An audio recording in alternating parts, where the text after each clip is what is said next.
ዛሬ የምስጋና ቀናችን ነው። አመቱን ሙሉ እግዚአብሔር ስላደረገልን ነገር ጌታን ልናመሰግነው በዚህ ያለን። ሁለት እጆቻችሁን ከፍ አድርጉና ከልባችሁ አመስግኑት። የተለየ ምስጋናን ለእግዚአብሔር ይዞ የመጣ ሰው ከልብ ጥልቀት እግዚአብሔርን ያመሰግነዋል። ዛሬ እንዲሁ ከአመስጋኞች መካከል ለመገኘት አልመጣሁም፣ የኔን ምስጋና ለእግዚአብሔር ለማቅረብ መጥቻለሁ የሚል ሰው ድምጾቻችሁን ከፍ አድርጋችሁ እግዚአብሔርን አመስግኑት። አመቱን ሙሉ እግዚአብሔር መልካም ስለሆነልን፣ ቸር ስለሆነልን ድምጾቻችሁን አንሱና አመስግኑት ጌታን። ሃሌሉያ! የአንድ ሰው ምስጋና የተለየ ነው። አንድ ሰው ለእግዚአብሔር የሚያቀርበው አክብሮት እጅግ የተለየ ነው። ምስጋናን ይዤ መጥቻለሁ፣ የምስጋናን ልብ ይዤ መጥቻለሁ የሚል ሰው እግዚአብሔርን በኃይል ያመስግን። ዛሬ ከቀናቶች ሁሉ የተለየ ቀን ውስጥ ያለነው ዛሬ አንድ ሰው ያመስግን ጌታን። ሃሌሉያ! አመስግኑ። ስንቶች ምስጋናን ይዛችሁ እንደመጣችሁ አላውቅም። እጆቻችሁን ከፍ አድርጉና በኃይል አመስግኑት ጌታን። አመሰግናለሁ በሉት እግዚአብሔርን። ሃሌሉያ! ክብር ለአንተ ይሁን ቅዱስ አባት ሆይ፣ በጌታ በኢየሱስ ክርስቶስ ስም አመስግነናል። ዛሬ እንደ ተልኮ የአመቱ የመጨረሻ የምስጋና ቀናችን ነው። አስቡ እስቲ ወደ ኋላ አመቱን ሙሉ የእግዚአብሔርን መልካምነት አስቡ፣ የእግዚአብሔርን ቸርነት አስቡ። እስቲ ያለፍንባቸው መንገዶችን ሁሉ አስቧቸው። ለዛ ሁሉ ደምረን እግዚአብሔርን በኃይል የምናመሰግንበት ቀን ነው። ስንቶች ምስጋና አላችሁ ዛሬ? ለእግዚአብሔር ታላቅ የሆነ እልልታ ጩኸት ያለው ሰው ሃሌሉያ! ከዚህ በላይ ለእግዚአብሔር ታላቅ የሆነ እልልታ ያለው ሰው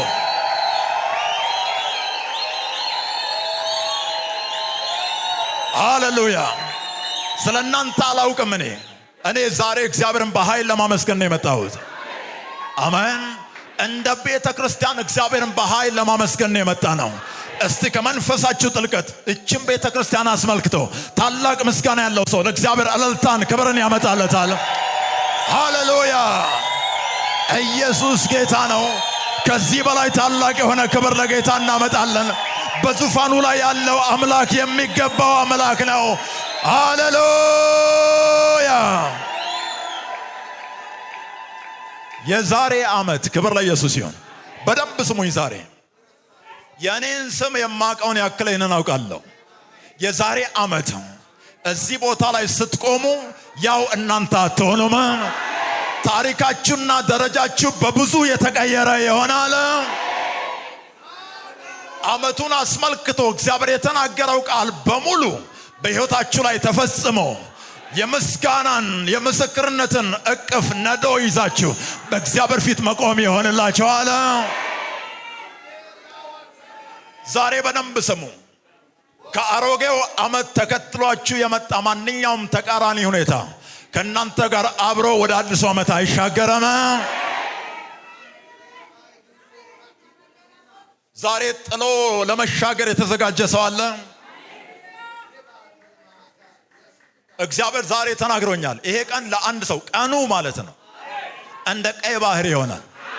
ቀኑ እንደ ቀይ ባህር ለአንድ ሰው ይሆንለታል።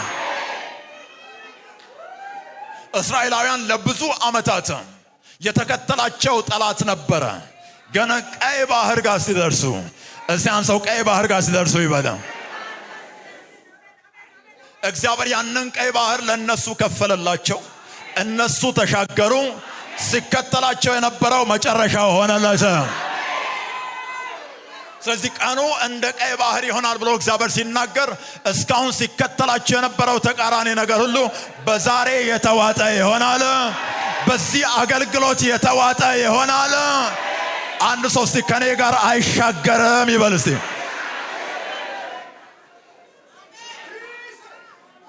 ስንቶች ትፈልጋላችሁ ከእናንተ ጋር ተቃራኒ ሁኔታ እንዳይሻገር? ቀንጃችሁን ከፍ አድርጉና እንደገና ከኔ ጋር አይሻገርም በሉ እስቲ።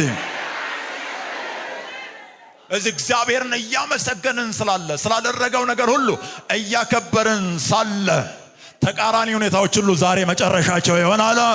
ለአንድ ሰው ነፃ መውጣት ይሆንለታል። ለአንድ ሰው ፈውስ ይሆንለታል። ቅዱስ አባቱ እናመሰግናለን። ለእግዚአብሔር ታላቅ የሆነ ክብርን እየሰጠን ሁላችንም እንቀመጣለን። ክብር ለኢየሱስ ይሁን። አሜን። ፈጠን ብለን የእግዚአብሔርን ቃል እናይና በማስተዋል ቃሉ ገብቶን ቃሉን ተረድተን እግዚአብሔርን እንደገና ለጥቂት ጊዜ እናመልከዋለን። ግን በጣም እርግጠኛ ነኝ አንድ ሰው ዛሬ ከአንድ ብርሃን ጋር ይመለሳል። የሆነ ጸጋን ተካፍሎ መመለስ ይሆንለታል። እየጨመረ የሚሄድ ስኬቱም በክርስቶስ የልጅነት መብቴ ነው በሚል ወሩን እያየን ያለ ነው። እየጨመረ የሚሄድ ስኬት ከክብር ወደ ክብር የሆነ በእግዚአብሔር እርዳታ የተሞላ በእግዚአብሔር እገዛ የተሞላ ውድቀት የሌለበት ኪሳራ የሌለበት ወደፊት የሚጓዝ አዳዲስ ግዛቶችን የመውረስ ደረጃ ያለው እየሰፋ የሚሄድ እየጨመረ የሚሄድ ያ በክርስቶስ ኢየሱስ የልጅነት መብታችን ነው። ተመልከቱ፣ እግዚአብሔር ቀጣዩን ዓመት አስመልክቶ አዳዲስ ግዛቶችን የመውረስ ጊዜያችሁ ነው አለ እና ይሄንን አውቃለሁ። ቀጣይ ዓመት በዚህ ሰዓት በእግዚአብሔር ፊት ለምስጋና ስትቆሙ በብዙ እጥፍ የሰፋችሁ ሰዎች ትሆናላችሁ። አልሰማችሁም?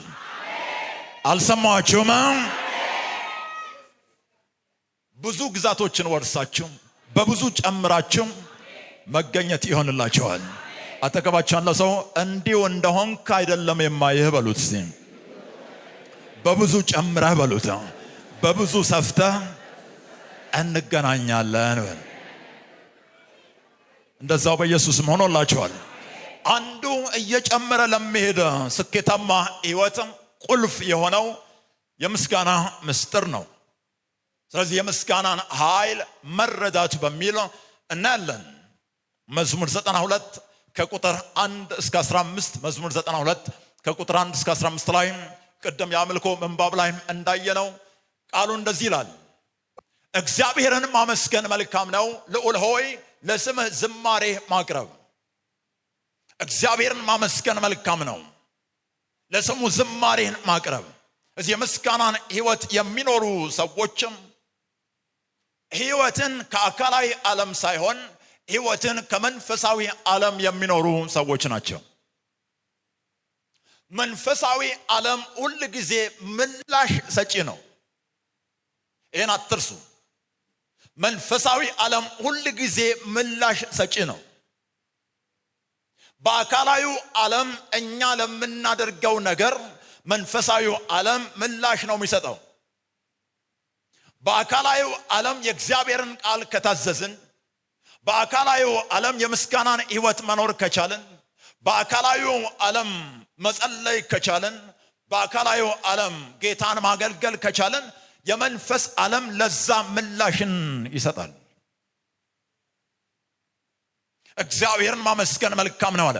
ልክ እንደዚያው ለምስጋናችንም የመንፈስ ዓለም ምላሽን ይሰጣል። አንድ ሰው ዛሬ ምላሽን ተቀብሎ መውጣት ይሆንለታል። ምስጋና እግዚአብሔር የሰዎችን ታሪክ የሚቀይርበት ወሳኝ ምስጢር ነው። እግዚአብሔር የሰዎችን ታሪክ የሚቀይርበት ወሳኝ ምስጢር ነው። የሰይጣን አንዱ አጀንዳ ሰዎች አመስጋኞች እንዳይሆኑ ማድረግ ነው። ግን አመስጋኝ የሆኑ ሰዎችም ይህንን ወሳኝ የሆነውን የእግዚአብሔርን ምስጢር ይገናኛሉ። የታሪክ ለውጥ ይሆንላቸዋል። ዕንባቆም ምዕራፍ 3 ከቁጥር 17 እስከ 19 ላይ ዕንባቆም የተባለው ሰው እንደዚህ አለ።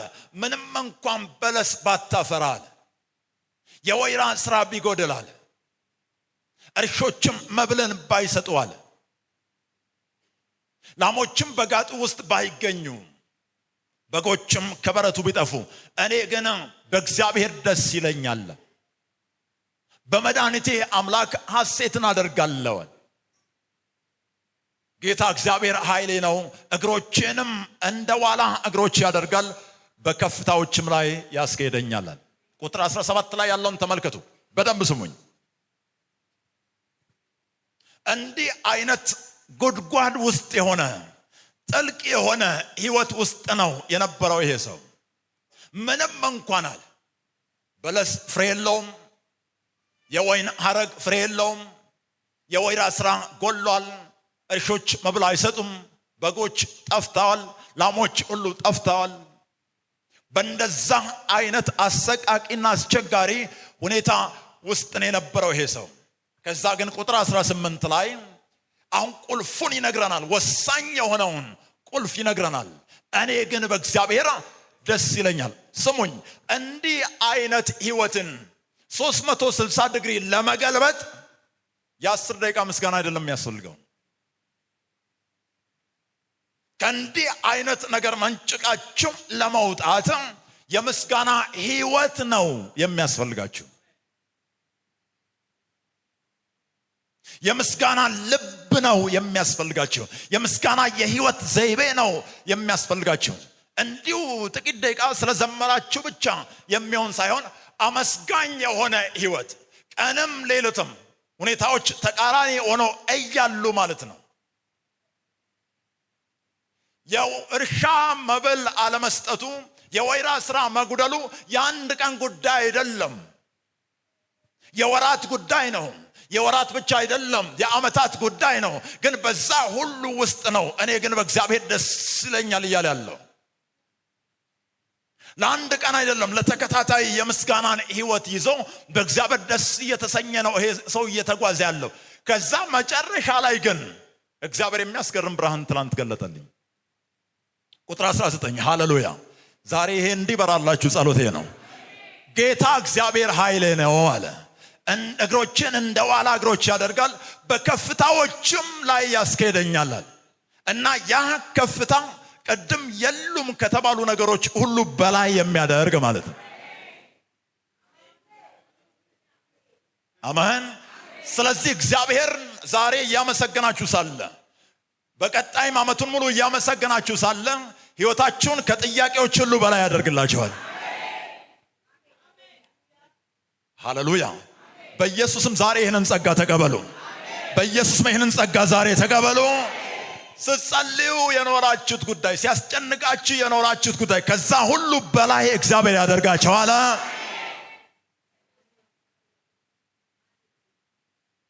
እግዚአብሔር አንዱ ዛሬ እየተናገረ ያለውን አቅጣጫ ተመልከቱ። ከዚህ በኋላ ለሚበላ እንጀራ አትሰሩም። በጌታ በኢየሱስ ስም እንጀራ የጸሎት ርዕሳችሁ አይሆንም። ቀንጃችሁን ከፍ አድርጉ። እኔ ከእንጀራ በላይ ነኝ በሉ እስቲ። ያው በከፍታዎች ላይ ያስኬደኛል አለ እኮ። እርሻ በግ ምናምን አይደለም አለ፣ ከዛ በላይ ያደርገኛል አለ እግዚአብሔር። እነዛ ጉዳዮች ከእንግዲህ የጸሎት ርዕስ አይሆንም አለ። ለአንድ ሰው መልካም ዜና አለኝ ዛሬ። እስካሁን የጸሎት ርዕስ ሆኖ ሲያስጨንቃችሁ የነበረ ነገር ሁሉ ዛሬ እያመሰገናችሁ ሳለ የጸሎት ርዕስ መሆኑን ያበቃል። አሜን። በቃ ሌላ ህይወት አለ፣ ከፍ ያለ ህይወት አለ፣ የማትጨነቁበት ህይወት አለ፣ በእግዚአብሔር ክብር የተሞላ ህይወት አለ። እያመሰገናችሁ ሳለ የታሪክ ለውጥ ይሆንላችኋል። ስለዚህ የምስጋናን ህይወት ያዙ፣ የምስጋናን ልብ ያዙ። እንደ ቤተ ክርስቲያን አብረን ጌታን እያመለክን ነው፣ እያከበርን ነው። አዎ በዛ ውስጥም እግዚአብሔር ተአምራቶችን ይሰራል። ነገር ግን ከዛ ያለፈ በምስጋና የሚኖር ሰው መሆን አለባችሁ። በዙሪያችሁ ላይ የሚሆኑ ተቃራኒ ሁኔታዎችን እያያችሁ እግዚአብሔርን እያመሰገናችሁ መቀጠል። ቀንጃችሁን ከፍ አድርጉና ከዛሬ ጀምሮ በሉ እስቲ ምስጋና በሉ እስቲ የህይወት ዘይቤ ነው በሉ። ከዚያም የተነሳ ይበል አንድ ሰው ከበለስ ዛፍ፣ ከወይራ ፍሬም፣ ከበጎችም፣ ከላሞችም፣ ከእርሾችም፣ ከንግዶችም፣ ከስራዎችም እጅግ ከፍ ብዬ እኖራለሁ በሉ እስቲ።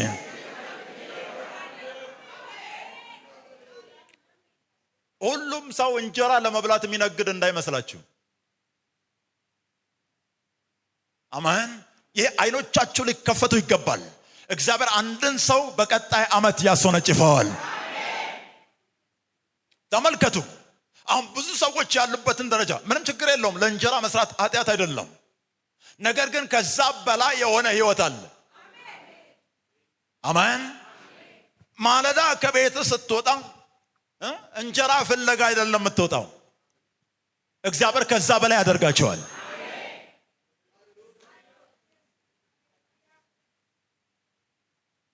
ክብር ለኢየሱስ ይሁን።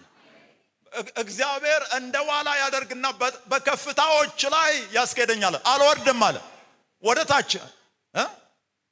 ክብር ለኢየሱስ ይሁን። ለዛ ጉዳይ ስጸልይበት ወነበረው ደረጃ ታች አልወርድም አለ፣ በከፍታ ላይ ያስኬደኛል አለ። ተመልከቱ። አንድ ህፃን ልጅ እዚህ ጋር ደረጃ ላይ ለማውጣት ሲታገል ተመልከቱ። ሲወጣ ሲወድቅ ተመልከቱ። ከዛ ግን አንድ ሰው ይመጣና ተሸክሞት ያንን ህፃን እዚህ ላይ ካወጣው በቃ የዛ ህፃን ልጅ መከራው ያቆማል ማለት ነው። ከዛ ከፍታዎች ላይ ያስኬደኛል አለ።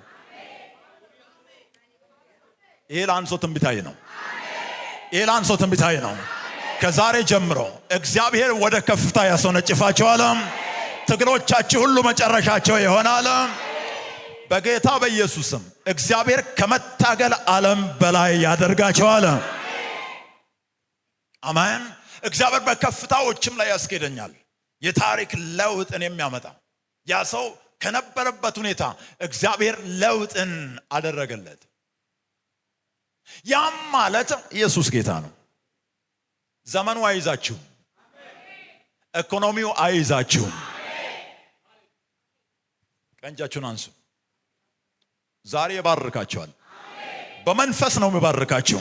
በሰማይ የሚጸና አዋጅ ነው ማውጅባችሁ። እግዚአብሔር ከዘመኑ በላይ ያደርጋችኋል። እግዚአብሔር ከኢኮኖሚው በላይ ያደርጋችኋል። እግዚአብሔር ከስርዓቱ በላይ ያደርጋችኋል። አሜን። አንዳንዱ ያለቅሳል በዚህ ዘመን ይህ ዘመን በቃ ክፉ ዘመን። እግዚአብሔር ከዘመን በላይ ያደርጋል። አሜን። አንዳንዱ ስለ ኢኮኖሚው ሊያለቅስ ይችላል። እግዚአብሔር ከኢኮኖሚ በላይ ሊያደርጋ ይችላል። እስራኤላውያንን እንደዛ አድርጓቸዋል እግዚአብሔር። ከስርዓቱ ይሄ መንግስት እያለ ምናም ከዚህ መንግስት በላይ ሆነ። ምንም አያስቆምህም እያልኩ ነው ያለሁት። እግዚአብሔር ወደ ከፍታ ያወጣቸዋል እያልኳችሁ ነው ያለሁት። ለዛም ወሳኝ መንፈሳዊ ምስጢር የሚሆነው ምስጋናችን ነው። እኔ ግን በእግዚአብሔር ምን እላለሁ?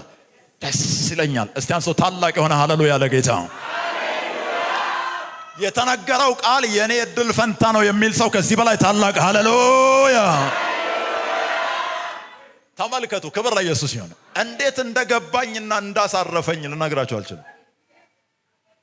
በቃ በከፍታዎች ላይ ያስኬደኛል። ከዛ ዝም ብዬ ፓፓን አሰብኳቸው። አሜን። በከፍታ ማለት የማያስቡት ነገር አለ። ሺሎ ላይ እንደዚህ አሉ። በዓለም ግዙፍ የሆነ እጅግ በጣም ትልቅ የሆነ ፕሮጀክት አሁን እየተገነባ ነው ያለው እና የግል የጸሎት ርዕስ ላይ አርክ ፕሮጀክትን የለም። በቢሊዮን ዶላሮች እየተገነባ ያለ ፕሮጀክት የጸሎት ርዕሴ ላይ ምን አይልም። እናንተ ላይ ካለ አላውቅም አሉ። እንዲያውም ክብር ለኢየሱስ ይሁን። እናንተ ለዛ ፕሮጀክት እየጸለያችሁ ከሆነ አላውቅም፣ የኔ የጸሎት ርዕስ ላይ የለም አሉ። ይሄ ነው በከፍታ ላይ መሄድ ማለት። የጤና ጉዳይ የጸሎት ርዕስ አይሆንባችሁም። የገንዘብ ጉዳይ የጸሎት ርዕስ አይሆንባችሁም። የቤተሰብ ህይወት የጸሎት ርዕስ አይሆንባችሁም። ለምሳሌ እውነተኛ አመስጋኝ የሆነ ማንም ሰው ወደ ታች አይወርድም። እውነተኛ አመስጋኝ የሆነ ማንም ሰው ባዶውን አይጓዝም። ዮሐንስ ወንጌል ምዕራፍ 6 ከቁጥር 6 እስከ 11። ይሄ መንፈሳዊ ዕውቀት ነው፣ መረዳት ነው። ቁጥር 6 ላይ ጌታ ኢየሱስ ክርስቶስ ሊያደርግ ያለውን ያውቅ ነበርና ሊፈትነው ይህንን ተናገረ አለ። 5000 ሰዎችን ኢየሱስ የመገበበት ቦታ ማለት ነው። ሊያደርግ ያለውን ያውቅ ነበርና አለ። የታሪክ ለውጥን የሚያመጣ ወሳኝ ቁልፍን ይረዳ ነበራል። የአንድ ብላቴና ምሳሌ ነበረው እና ኢየሱስ በማመስገን ያንን ከ5000 በላይ ለሆኑ ሰዎች እንዲበቃ አድርጓል። እዚህ እውነተኛ አመስጋኝ ወደ ላይ ይጨምራል እንጂ ወደ ታች አይቀንስም። ገና ያንን መታመን የሰጠው ምንድነው? ለሱ ምንድነው እርግጠኛ ያደረገው? የሚያውቀው ነገር አለ። ሊያደርግ ያለውን ያውቅ ነበርና ምስጋና እንደሚሰራ በደንብ ያውቃል። የሞተው አላዛርም ጋር ሄደው ምስጋና እንደሚሰራ በደንብ ያውቃል። ዛሬ ይግባችሁ፣ ምስጋና ይሰራል። እንደሚሰራ በደንብ ልትረዱ ያስፈልጋቸዋል። ክብር ለኢየሱስ ይሁን። ያ አዛዥ ያደርጋቸዋል። አመስጋኝ የሆነ ሰው መቼም ቢሆን ወደ ታች አይቀንስም። እግዚአብሔርን አድንቀ፣ እግዚአብሔርን አክብረ፣ የምስጋናን ሕይወት ኖረ ወደ ታች ልትቀንስም አትችልም። ክብር ለኢየሱስ ይሁን። በጌታ በኢየሱስም ከዚህ በኋላ ወደ ላይ መጨመር ይሆንላቸዋል። ለምሳሌ እውነተኛ አመስጋኝ የሆነ genuine thanksgiver፣ እውነተኛ አመስጋኝ የሆነ አስመሳይ አመስጋኞች አሉ። የምስጋና የሕይወት ዘይቤ ማለት መዝሙር መቻል ማለት አይደለም። ይሄን በደንብ ስሙ። መዝሙር ማዳመጥ ማለትም አይደለም። አዎ ለምስጋና እንዲጠቅመን መዝሙር እንሰማለን። ለምስጋና እንዲያግዘን አብረን እንዘምራለን። ግን ያ ችሎታ አይደለም የምስጋና ሕይወት ማለት። የምስጋና ሕይወት ማለት እግዚአብሔርን የሚያደንቅ ልብ ማለት ነው። የእግዚአብሔርን ታላቅነት የሚረዳ ልብ ማለት ነው። አባቶይ ስለሰማኸኝ አመሰግንሃለሁ አለ። ሁሉ ጊዜም እንድትሰማኝ አውቃለሁ አለ። አመስጋኝነት ማለት የምስጋና ሕይወት ማለት ልባችሁ በመረዳት እግዚአብሔርን የሚያደንቅ ሲሆን ማለት ነው። ቀደም እያልኳቸው ነበር። አንዳንዶች የመዝሙር አልበም አውጥተው ለቀው ሊሆን ይችላል። መዝሙሩ በአገር አቀፍ ደረጃ የሚሰማላቸው ሊሆኑ ይችላሉ። እነሱ ግን ቤታቸው በማጉረምረም የሚኖሩ ሊሆኑ ይችላሉ። ካሴት ማውጣት ማለትም አይደለም የምስጋና ሕይወት ማለት። ኳየር መግባትም አይደለም የምስጋና ሕይወት ማለት። የመዘመር ችሎታ ማለትም አይደለም የምስጋና ሕይወት ማለት። የምስጋና ሕይወት ከእግዚአብሔር ጋር በግል ያላችሁ በልባችሁ ያለ መረዳት፣ በልባችሁ ያለ አድናቆት ነው። በልባችሁ ያለ በጌታ መታመን ነው። ከዛ ተነስታችሁ የምትዘምሩ ከሆነ፣ ከዛ ተነስታችሁ ጌታን የምታመሰግኑ የምትዘሉ ከሆነ የዛን ጊዜ ምስጋናችሁ ትክክል ይሆናል ማለት ነው። ስለዚህ ልባችን በምስጋና የተሞላ መሆን አለበት። ክብር ለኢየሱስ ይሁን። ማንም እውነተኛ አመስጋኝ የሆነ ሰው በየትኛውም ሰልፍ አይሸነፍም። እውነተኛ አመስጋኝ፣ በእግዚአብሔር የታመነ ሰው፣ በእግዚአብሔር የተደገፈ ሰው። ሁለተኛ ዜና ምዕራፍ 20 ከቁጥር 22 እስከ 24 ላይ አንድ የሚያስገርም ታሪክ እንሰማለን። 3 አገራት በሰልፍ የወጡባቸው ሰዎች ነበሩ እና እነዚያ ሰዎች ቁጥር 22 ላይ ዝማሬውንና ምስጋናውን በጀመሩ ጊዜ ይላል። እነዚህ ሰዎች ዝማሬና ምስጋና የጀመሩት ከየት ነው ካላችሁ፣ እግዚአብሔር ከተናገረው ቃል ነው የተነሱት።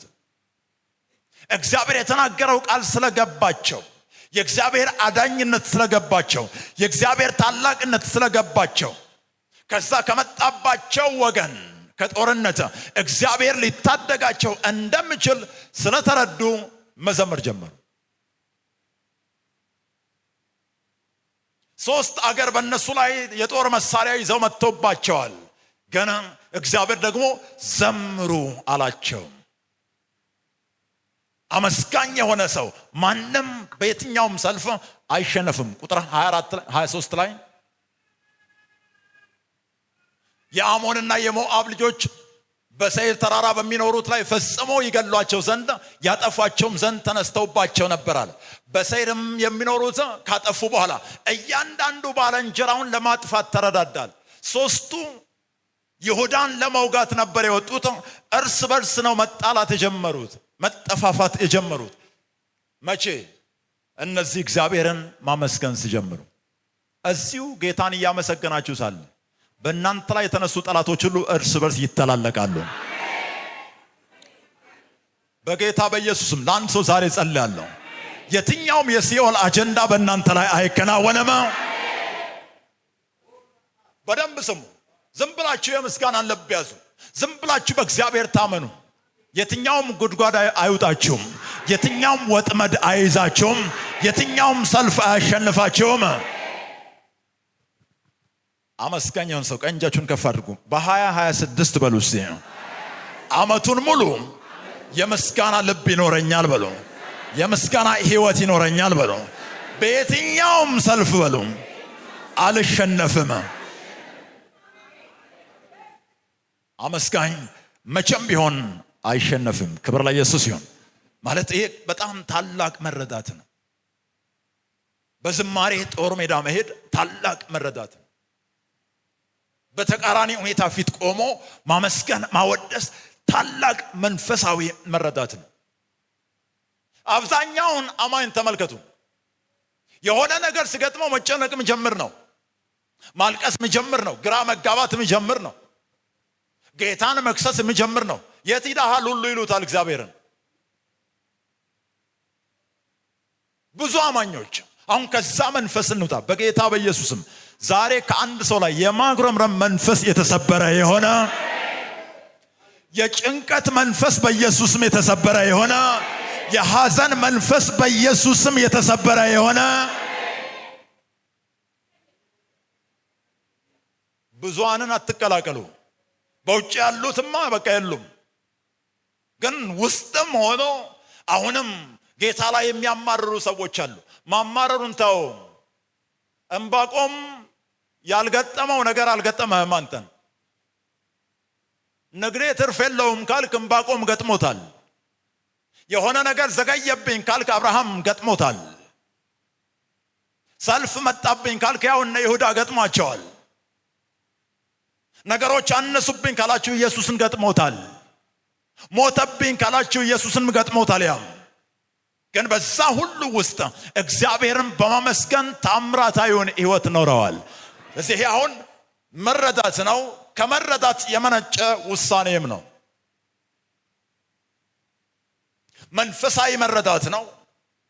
ያ መንፈሳዊ ነገር ስለገባችሁ ከዛሬ በኋላ እግዚአብሔርን የማመስገን ሕይወት እኖራለሁ። እንዳለቅስ የሚያደርግ ነገር ሰይጣን ቢያመጣም አላለቅስም፣ አመሰግናለሁ ብሎ መወሰንን ይጠይቃል። ያ ጸጋ ዛሬ በኢየሱስም ያገኛቸዋል። እንደነገርኳችሁ የዛሬ 2 ዓመት አካባቢ ነው ይሄ መንፈስ ያገኘኝ ማለት ነው። እና አሁን ዝም ብዬ አይደለም የማስተምረው፣ ዝም ብዬ አይደለም የማመልከው፣ ያ መንፈስ ነው የሚያስመልከኝ ማለት ነው። እዚህ ሳለቅስ ልታገኙኝ አትችሉም። ስጨነቅ ልታገኙኝ አትችሉም። የሆነ መንፈስ ስለገባብኝ ማለት ነው። ዛሬ የአንድ ሰው ተራ ይሆናል። ይሄንን የምስጋናን መጎናጸፊያ ይዛችሁ መውጣት ይሆንላችኋል። በተቃራኒው ስንመለከት የሚያግረመርሙ ሰዎች እጅ ላይ ምንም ነገር አይሰራም። አጉረምራሚ የሆኑ ሰዎች አሉ። ክብር ለኢየሱስ ይሁን። አንዳንድ ጊዜ ወላጆች፣ ቤተሰቦች ጥንቃቄ አድርጉ። ልጆቻችሁ እናንተን ነው የሚመስሉት። ክብር ለኢየሱስ ይሁን። በጣም በሚያስገርም ሁኔታ የ2 ዓመት ልጅ የ3 ዓመት ልጅ በዚች ምድር ላይ 50 ዓመት የኖረ ይመስል ሲጨነቅ ሲያማርር ታያላችሁ። በእውነት ገጥሞኛ ቃል እንዴ እኔም ማላቀውን አይነት ህይወት ኖሯል እንዴ። ክብር ለኢየሱስ ይሁን። እንደ አይነት ሰዎች አሉ፣ ከወላጆች የቀዱ ማለት ነው። ወላጆች የምስጋና ሰዎች ከሆኑ ልጆቻቸውም በቀላሉ የምስጋና ሰዎች ይሆናል። ምናልባት 1 ዓመቱ ነው 2 ዓመቱ ነው ምንም አያውቅም የምትሉት የእናንተን ነገር ነው እየቀዳ ያለው። ክብር ለኢየሱስ ይሁን። ክብር ለኢየሱስ ይሁን። እናንተን ስለሆነ የሚመስሉት አንደኛ ቆሮንቶስ ምዕራፍ 10 ቁጥር 10 ላይ አንደኛ ቆሮንቶስ 10 ላይ ከነሱም አንዳንዶቹ እንዳንጎራጎሩ አለ፣ በሚያጠፋውም እንደጠፉ አታንጎራጉሩ አለ። ኮምፕሌን አታድርጉ አለ። መርመር አታድርጉ አለ። ማጉረምረም ማንጎራጎር በአጥፊዎች እንዲጠፉ አድርጓቸዋል። እንደነሱ እንዳትጠፉ እናንተም አለ የምስጋናን ሕይወት ኑሩ አለ። አመስጋኞች የሆነላቸውን ተአምራት እናያለን። ስለዚህ ይህንን አስተሳሰብ መገንባት መቀጠል ይኖርብናል። እግዚአብሔርን እንደ ቀልድ ማየት ውድቀትን ያመጣል። እግዚአብሔር የሰራላችሁን ነገር ሁሉ እንደ ቀላል ማየት ውድቀትን ያመጣል። እግዚአብሔር ባደረገላችሁ ነገር፣ እግዚአብሔር ስላደረገላችሁ የምትደነቁ ሰዎችን፣ ጌታን የምታመሰግኑ ሰዎችን፣ ይህንን ስላደረክ አመሰግናለሁ የምትሉት መሆን አለባችሁ። ምናልባት ትንሽም ትልቅም ሊሆን ይችላል መጠኑና ቁጥሩ። ግን እግዚአብሔር የሆነ ነገርን ካደረገላችሁ በኃይል እግዚአብሔርን ልታመሰግኑት ይገባል። ስለዚህ በሕይወታችሁ ላይ ለምስጋና እንዲያግዛችሁ ጉድለቶቻችሁን መቁጠር አቁሙና በረከቶቻችሁን መቁጠር ጀምሩ። ጉድለት የሚመስሉ ነገሮችን፣ ኪሳራ የሚመስሉ ነገሮችን ተዋቸው። አይኖቻችሁን ወደ እነሱ መመልከት አቁሙና እግዚአብሔር ያደረገላችሁም በረከት የሚመስሉ ነገሮችን፣ ምስክርነት የሚመስሉ ነገሮችን፣ ተአምራት የሚመስሉ ነገሮችን መቁጠር ጀምሩ። አንድ ጊዜ አንድ ቦታ ላይ እንዳልኩኝ ማንም ሰው ማመስገን ከፈለገ ማመስገን የሚያስችል ምክንያት አለው። ማንም ሰው ነው የምላችሁ። ማንም ሰው ደግሞ ማጉረምረም ከፈለገ ምክንያት አለው። አሁንም ማንም ሰው ላስብ ብዬ ካልኩ እና ለማጉረምረም ከወሰንኩኝ በቃ በቀላሉ አገኛለሁ፣ ከፈለኩኝ ማለት ነው። አይ አልፈልግም ደግሞ ካልኩኝ የምስጋና ምክንያት ነው የምፈልገው ብዬ ካልኩኝ እንዳመሰግንም የሚያደርጉ በጣም ብዙ ነገሮች አሉ። ጤናዬን ማየት እችላለሁ፣ እስትንፋሴ አለ፣ እጄ እግሬ ይሰራል፣ እበላለሁ፣ ተፈጭቶ ያድራል። አማን ይሰራል ሁሉ ነገር። ማመስገንንም ከፈለጋችሁ ከበቂ በላይ የሆኑ ምክንያቶች አሉ። እዚህ የውሳኔ ጉዳይ ነው፣ የምርጫ ጉዳይ ነው። በረከቶቻችን ተመልከቱ። ዳዊት እንደዚህ አለ፣ መዝሙር 103 ቁጥር 2 ላይ ነፍሴ ሆይ እግዚአብሔርን ባርክ ያለ፣ ምስጋናውንም ሁሉ አትርሺ፣ ውለታውንም ሁሉ አትርሺ አለ። forget not all his benefits። እግዚአብሔር ያደረገልሽን ጥቅማ ጥቅሞችን ሁሉ፣ በሕይወትሽ ላይ የጨመረልሽን ነገሮች ሁሉ አትርሺ አለ። አሁን ይሄ ዲሲፕሊን ነው፣ ይሄ ውሳኔ ነው። ዳዊት ነው እየተናገረ ያለው፣ ለራሱ ነው እየተናገረ ያለው። ዳዊት አትርሳ እያለን ያለው። ስለዚህ ከመረዳት የመጣ ውሳኔ ነው ምስጋና። እኔ አልችልበትም ሊል ይችላል አንድ ሰው። በቃ የምስጋና ሕይወት ከገባ ማመስገን ትችላለህ። ዛሬ ጸጋው ይለቀቅላችኋል። ቀንጃችሁን ከፍ አድርጉና ጉድለቴን አልመለከትም በሉ እስቲ። በረከቶቼን እቆጥራለሁ በሉ እስቲ። አሜን። ሰዎች ከናንተ ጋር አብረው ሆነው ጌታን ሊያመሰግኑ ይችላሉ፣ ደስ ከሚላቸው ጋር ደስ ይበላችሁ ስለሚል። ግን የናንተን ቦታ ወስደው ሊያመሰግኑላችሁ አይችሉም። ያንን አታስቡ። ሉቃስ ምዕራፍ 17:19 ላይ 10 ለምጻሞች ከነጹ በኋላ ሲሄዱ ነጹ አለ። ከነርሱም አንዱ እንደተፈወሰ ባየ ጊዜ በታላቅ ድምፅ እግዚአብሔርን እያከበረ ተመለሰ አለ። አንዱ ተመለሰ። የአንዱ መመለስ ግን 10ን አይወክልም። ከላይ ጀምሮ ቃሉን ስንመለከት 10ም አንድ ላይ ነው የጮሁት። የዳዊት ልጅ ሆይ ማረን ብሎ ሁሉም አንድ ላይ ጸለዩ፣ አንድ ላይ ጮሁ።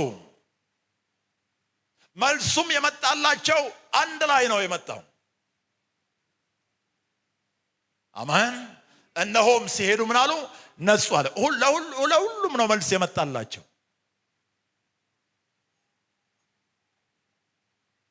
ነገር ግን አንዱ መልስ እንደመጣለት ሲያይ፣ በሕይወቱ ላይ ለውጥን ሲመለከት፣ እንደተፈወሰ ባየ ጊዜ በታላቅ ድምፅ እግዚአብሔርን እያከበረ ተመለሳል።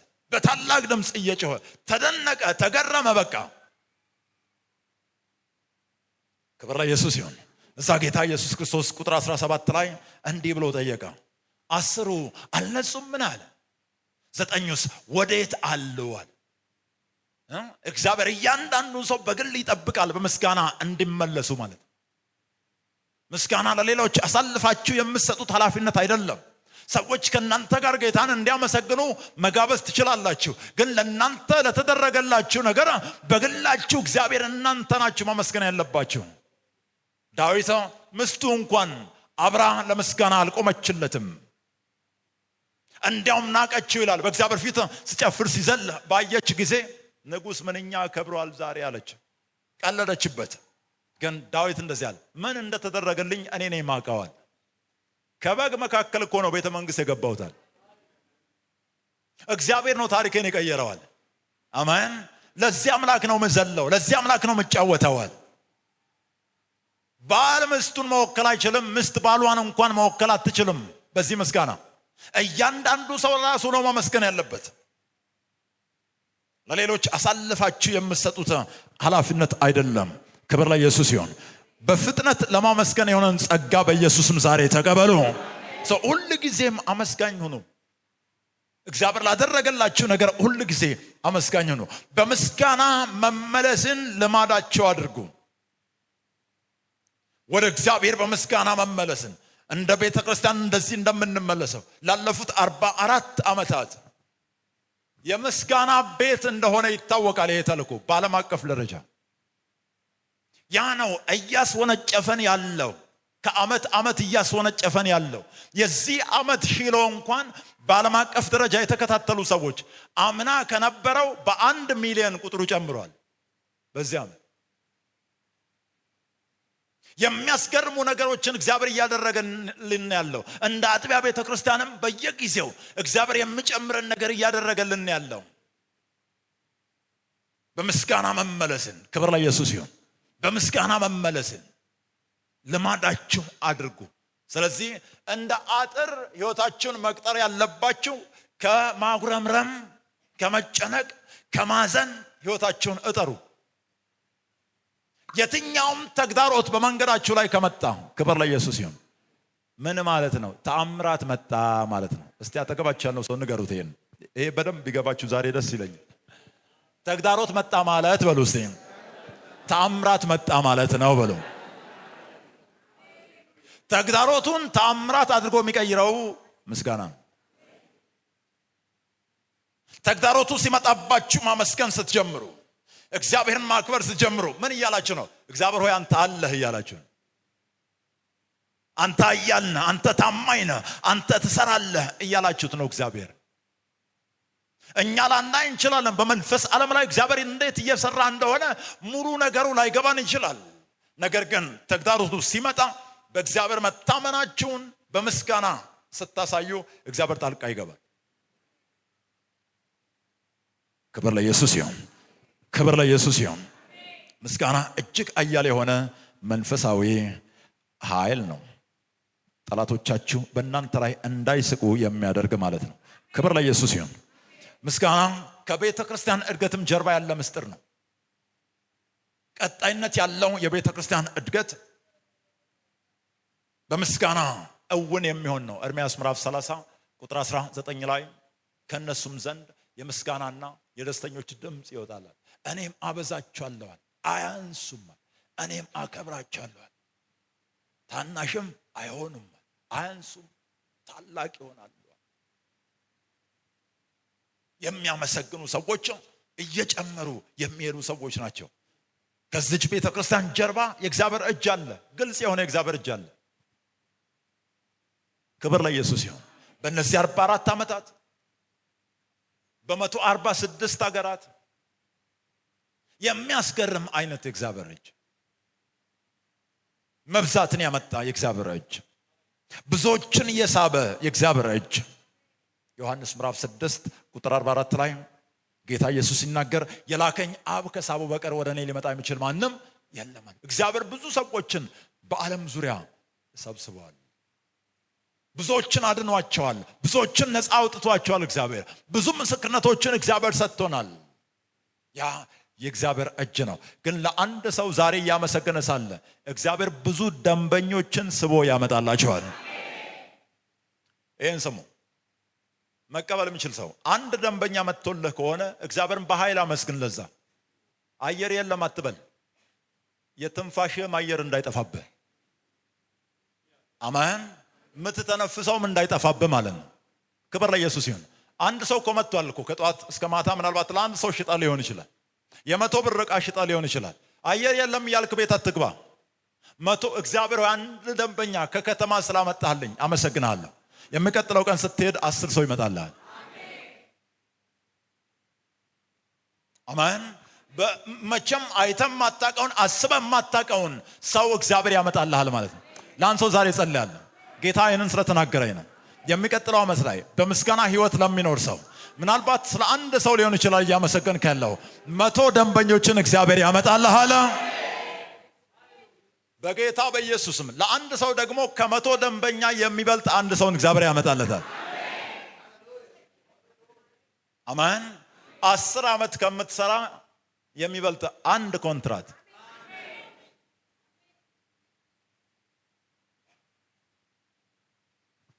የሚስብ የእግዚአብሔር እጅ በምስጋና ውስጥ አለ። ስለዚህ ሰዎች እግዚአብሔርን ማድነቅ ሲያቆሙ በህይወት መቀነስ ይጀምራል። እግዚአብሔርን አፕሪሺየት ማድረግን ሲያቆሙ በህይወት ዲፕሪሺየት ያደርጋሉ፣ ወደ ታች ይወርዳሉ። የእቃ ዋጋ ልክ ከገበያ ከወጣ በኋላ ወይ ከካርቶን ውስጥ ከወጣ በኋላ የእቃው ዋጋ እየቀነሰ እንደሚመጣ ህይወታቸው እንደዛ ይሆናል። ከምስጋና ሰዎች ሲወጡ እስቲ ከምስጋና አልወጣም በሉ እስቲ። ከምስጋና የወጣ ሰው እየቀነሰ ይመጣል። አመስጋኞች ናቸው እየጨመሩ የሚሄዱት። በሁሉም ህይወታቸው አቅጣጫ እየጨመሩ ይሄዳሉ። አመስጋኞች ይሆኑ ምንም ይሆን ሰዎች ማጉረምረም ውስጥ ሲገቡ ክብር ለኢየሱስ ይሁን። ምክንያት አላቸው። በቂ የሆነ ምክንያት አላቸው እኮ ሰዎችን ሊያሳምኑ ይችላሉ። በዚህ ምክንያት ነው እያለቀስኩ ያለሁት እየተጨነቅኩ ያለሁት ብሎ ለራሳቸውም ለህሊናቸው በቂ ምክንያት ሊሰጡ ይችላሉ። ግን ሰማይ የትኛውንም የማጉረምረም ምክንያት አይቀበልም። በዚህ ምክንያት ነው አይቀበልም። በቃ ሰማይ ምስጋና ነው የሚያውቀው። ምክንያቱም ሰማይ ጣልቃ ለመግባት ተዘጋጅቶ እየጠበቀ ነው ያለው። ክብር ለኢየሱስ ይሁን። ክብር ለኢየሱስ ይሁን። አንድ ጊዜም አንድ ሰው ከትናንት ወዲያ ነው የሰማሁት። ሰዎች ተነስተው ከሰሱት። ከዛም ከዚህም ከሰሱትና ከዛ ሰውየው በቃ ጸለይኩኝ ጾምኩኝ አለ። እግዚአብሔር ዝም አለ። ከዛ እግዚአብሔር ሆይ ምን ነው ዝም አልክ ብዬ እግዚአብሔርን ጠየቅኩት አለ። ከዛ እግዚአብሔር ምን ላድርግ አለኝ። አሜን። ያው እነዚህ የሚያደርጉትን እንዲህ አታውቅም ወይ ብዬ አልኩኛል። እግዚአብሔር አላውቅም። ክብር ለኢየሱስ ይሁን። እኔ የማውቀው እኔ የምሰራውን ነው እንጂ ሰይጣን የሚሰራውን አላውቅም አለኝ። አሜን። ክብር ለኢየሱስ ይሁን። አንዳንዱ እሱ ሲያለቅስ እግዚአብሔር የሚያለቅስ ይመስለዋል። ለዚህ ነው ለቅሶ የሚቀናን፣ ጭንቀት የሚቀናን። በመጨነቃችን አይደለም። በመሳቅ ነው እግዚአብሔር የሚሰራው። በማመስገን ነው እግዚአብሔር የሚሰራው። ሰይጣን ባደረገው እግዚአብሔር እንዲደነቅልህ ትፈልጋለህ? ወይኔ ልጄን አሰቃየው እኮ አይልም። በቃ ወደሱ ዞር ስትል ነፃ ያወጣል። ለሱ ቀላል ነው። አሜን። እዛ ላይ ትኩረት አያደርግም እግዚአብሔር። ስለዚህ እናንተም ሰይጣን የሚሰራው ላይ ትኩረት አታድርጉ። እግዚአብሔር መስራት ለሚችለው ምስጋናን አቅርቡለት። እስቲ ሰማይ ተዘጋጅቶ እየጠበቀ ነው በሉ። አሜን። እዚህ አመስጋኞች ወደ ላይ ይጨምራሉ፣ የማያመሰግኑ ሰዎች እየቀነሱ ይመጣሉ። መዝሙር 78 ከቁጥር 40 እስከ 60 ያለውን ቤታችሁ ማንበብ ትችላላችሁ። ቀኝ እጃችሁን ከፍ አድርጉና ይሄንን ከኔ ጋር አውጁ እስቲ። ነገሮች ሲሰሩ በሉ እስቲ። በደንብ በሉ። አመሰግናለሁ በሉ። የሚሰሩ ሳይመስሉም በሉ አመሰግናለሁ በሉ። የዚያን ጊዜ የማይሰሩ የሚመስሉ መስራት ይጀምራሉ በሉ። አሜን። ነገሮች ሲሰሩ እናመሰግናለን። የማይሰሩ ሲመስሉም እናመሰግናለን። የዛን ጊዜ የማይሰሩ የሚመስሉት መስራት ይጀምራሉ። ያንን ነው ከኢየሱስ የተማርነው። ነገሮች ተቃራኒ ሲመስሉም ማመስገንን ነው ከኢየሱስ የተማርነው። የዛን ጊዜ የማይሰሩ ነገሮች መስራት ይጀምራሉ። ክብር ለኢየሱስ ይሁን። ይሄን ልበላችሁ፣ የእውነትን ዕውቀት አግኝቶ በእውነት ውስጥ ከመኖር ውጪ ሌላ የህይወት ዋስትና የለም። የእውነትን ዕውቀት አግኝታችሁ የቃሉን መንፈሳዊ እውነት አግኝታችሁ በዛ እውነት ከመኖር ውጪ ሌላ የህይወት ዋስትና የለም። የሰው አዘኔታ ታምራት አያመጣላችሁ። አንዳንድ ሰው የሚያለቅሰው ሰዎች አይዞ እንዲሉ ነው። አይዞ ታምራት አይሆንም።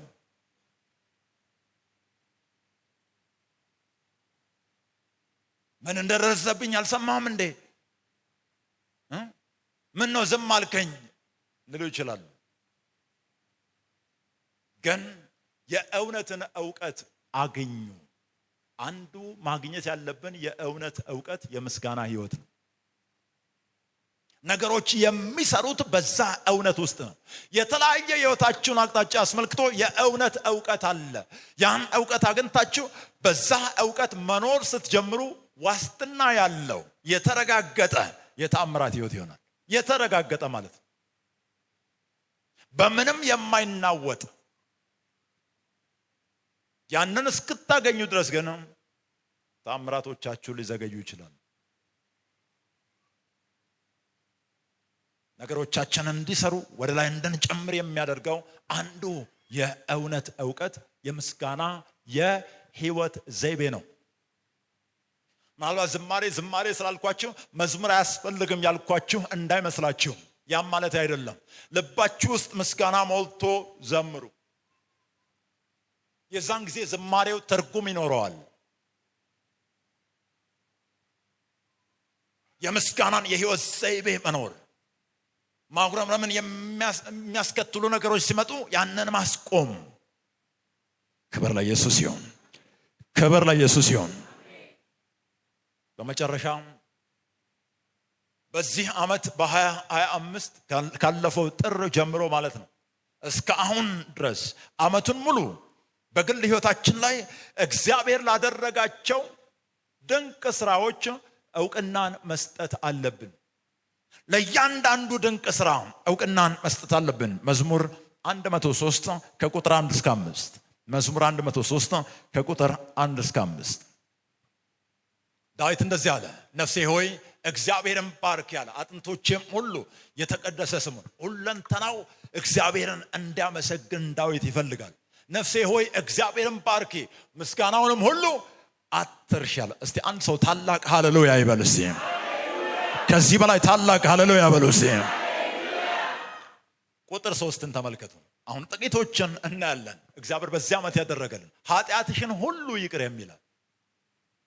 አሜን። ዛሬ ልናመሰግነው ነው የመጣ ነው። እግዚአብሔር ኃጢአታችንን ሁሉ ይቅር ብሎታል። ዋናውን የመጀመሪያውን ኃጢአት እግዚአብሔር ይቅር ብለዋል።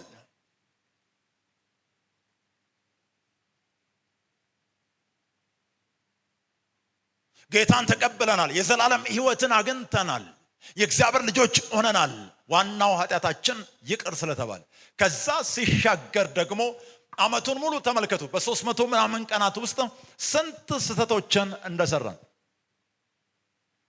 በቃሉ ላይ የሰራናቸው ስህተቶች፣ በእግዚአብሔር ላይ የሰራናቸው ስህተቶች፣ ያላደረግናቸው ማድረግ የነበረብን በጣም ብዙ ነገሮች አሉ።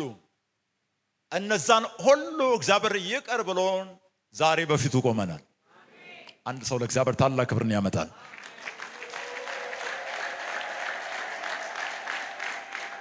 ስለ እናንተ አላውቅም፣ እግዚአብሔር ዓመቱን ሙሉ በእኔ ላይ ብዙ ምህረት አብዝቷል። በጣም በብዙ እግዚአብሔር ይቅር ብሎኛል። በጣም በብዙ። ዳዊት ሲናገር እንደዚህ አለ። እግዚአብሔር ሆይ አለ፣ አንተ ኃጢአትን የምትጠባበቅ ቢሆን፣ ሰዎችን በእያንዳንዱ ስህተታቸው የምትቀጣና የምታጠፋ አምላክ ብትሆን ዛሬ ማንም በፊትህ ባልቆመ ነበር አለ። እግዚአብሔር ምህረትን የሚያደርግ አምላክ ነው። ክብር ለኢየሱስ ይሁን። ኃጢአታችንን ይቅር ብሏል። ለዛ እግዚአብሔር ክብር ይገባዋል፣ ምስጋናችን ይገባዋል። ምናልባት ከሁሉም እግዚአብሔር ካደረገልን ነገር በላይ ምህረቱ በስቶልናል ብዬ አስባለሁ። አሜን። ሌላውም ደዌሽንም ሁሉ ምን የሚል የሚፈውስ በሽታ ወደ እናንተ እንዳይደርስ እግዚአብሔር አድርጓል። አንዳንዶቻችሁ ምናልባት ደርሶባችሁም ከሆነ ደግሞ እግዚአብሔር ፈውስን አድርጎላችኋል። ክብር ለኢየሱስ ይሁን። በዚህ ዓመት እንደ ቤተ ክርስቲያን ማንንም አልቀበርንም። አሜን።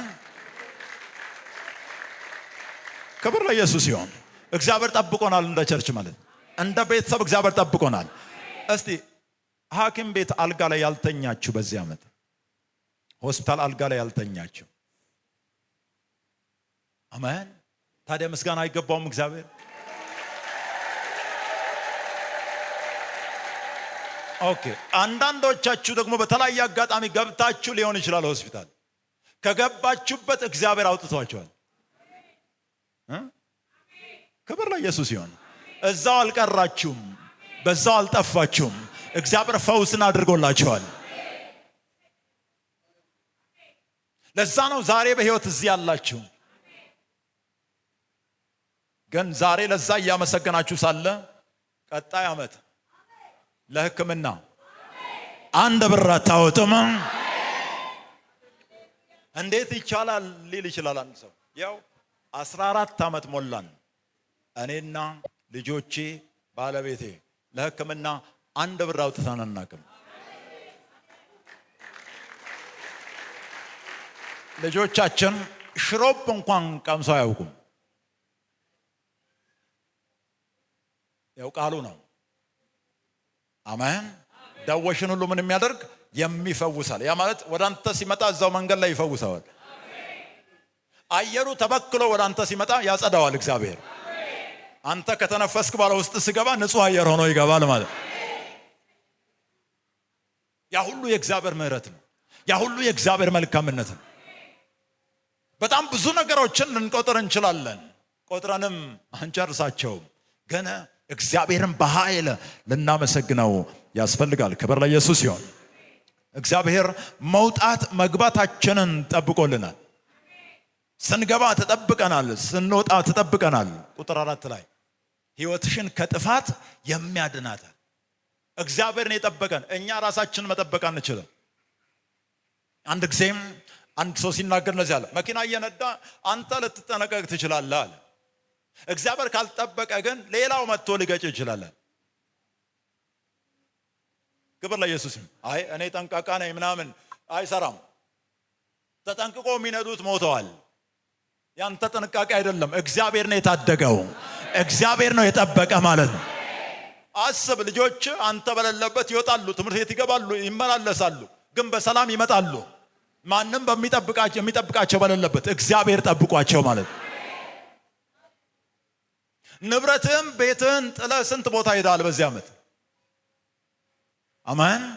ቤቶቻችሁ ወይ ጥበቃ ቀጥራችሁ አይደለም፣ እግዚአብሔር ቤታችሁን ጠብቆላችኋል። ንብረቶቻችሁን እግዚአብሔር ጠብቆላችኋል። ስንቶች እርግጠኛ ናችሁ ለዚህ?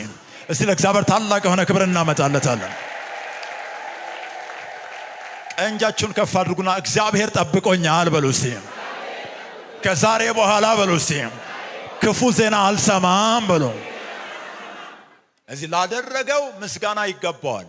ይጠብቃል። ቅድም 10 ለምጻሞችን ጌታ ኢየሱስ የት ሄዱ እንዳለ አሁንም እግዚአብሔር የሚጠብቅ አምላክ ነው። መዝሙር 121 ቁጥር 8 መዝሙር 121 ቁጥር 8 መዝሙር 121 ቁጥር 8 እንደዚህ ይላል፣ ከዛሬ ጀምሮ ሲያንሰው ከዛሬ ጀምሮ ይበለ እስከ ዘላለም። አሜን። እግዚአብሔር መውጣትህንና መግባትህን ምን ይላል? አያችሁ፣ በእግዚአብሔር በእንደዚህ መደገፍ ከቻልን ሰይጣን መግቢያ ቦታ የለውም። ከዛሬ እስከ ዘላለም እግዚአብሔር እኔን የሚጠብቀኝ ከሆነ ሰይጣን በየት በኩል መጥቶ ነው የሚያገኘኝ?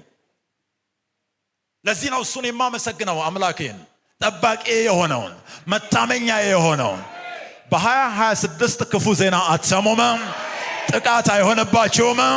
መንፈሳዊ ጥቃት አይሆንባችሁም። አካላዊ ጥቃት አይሆንባችሁም። አሜን።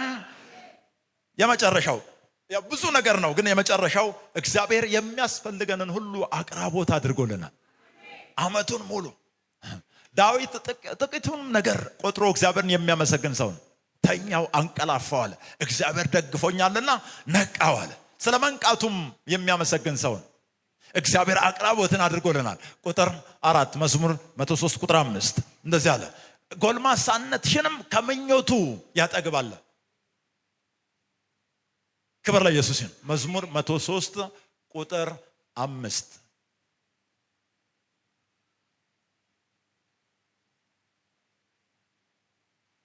ምኞትሽን ከበረከቱ የሚያጠግባታል፣ ጎልማሳነትሽንም እንደ ንስር ያድሳል።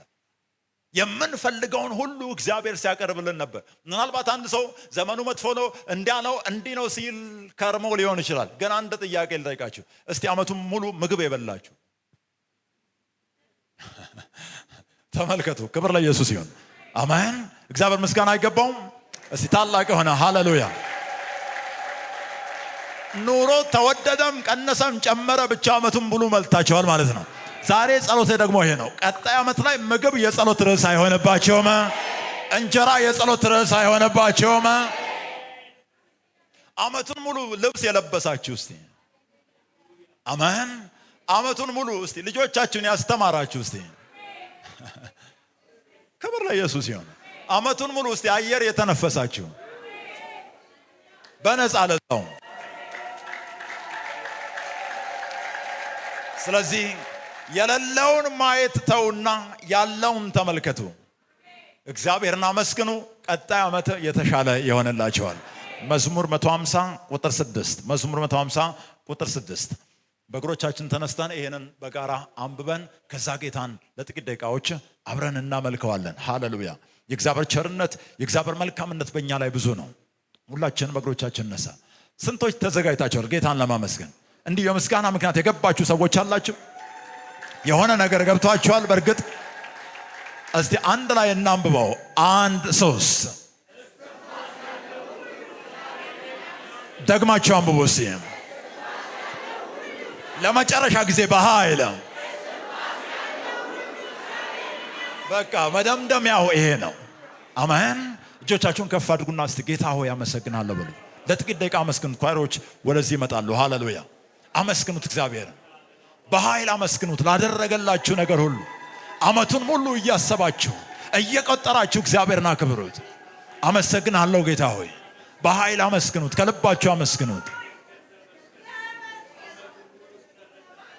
አክብሩት። በግላችሁ ምስጋናችሁ እግዚአብሔር ጋር መድረሱን እርግጠኛ ሁኑ። ሌላ ሰው መወከል አትችሉም። ኳይር ስለ እናንተ ሊያመሰግን አይችልም። እያንዳንዱ ሰው ለራሱ ነው የሚያመሰግነው። ለራሳችሁ የሆነላችሁን የእግዚአብሔርን መልካምነት እያያችሁ አመስግኑት። ጌታን በኃይል አክብሩት። እግዚአብሔርን አመሰግናለሁ በሉት ጌታን። ሃሌሉያ። እንደ ቤተሰብ አመስግኑት። ስለ ልጆቻችሁ አመስግኑት። ስለ ጤናችሁ አመስግኑት። ስለ መንፈሳዊ ነገራችሁ አመስግኑት። ስለ ጸሎት መልሶች አመስግኑት። ጌታን በሕይወት ስላላችሁ ከልባችሁ እግዚአብሔርን አክብሩት።